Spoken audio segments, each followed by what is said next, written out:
So that being said, I really hope y'all receive this with all the grace in the world.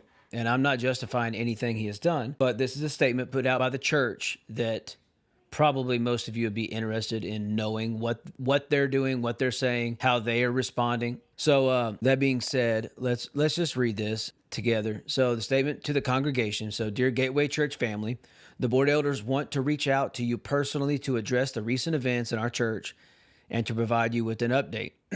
This is an unthinkable and painful time in our church. Our church congregation is hurt and shaken.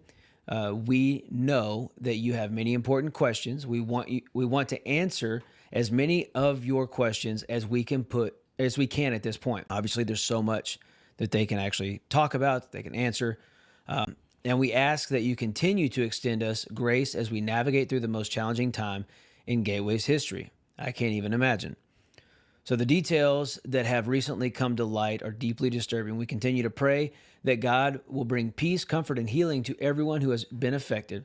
We know you are grieving just as we are. We know that so many of you have been impacted and affected.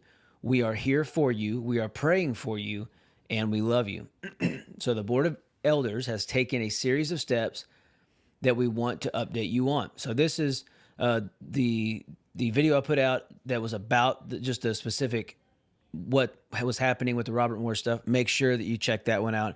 It's up on the YouTube page, and it goes over in detail with videos and all the allegations, things like that. If you really want to know what was going on and what was said, and then at the end, I give my kind of closing thoughts on it.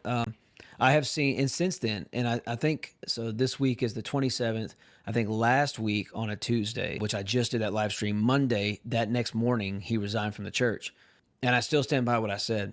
And go watch the video to give a full in depth. But pretty much, I used to be a drug addict. I used to be an alcoholic. I used to be a lot of things that I'm not proud of. And this is not to justify anything that someone does, but where much sin is, much more does grace abound. Okay? So I have seen so many videos in the last week and a half, that are just, they're doing it for clicks. And they're supposed to be people who are supposed to love and be Christians, yet they're doing it and they're giving the devil a platform and tearing down anything God's trying to build up.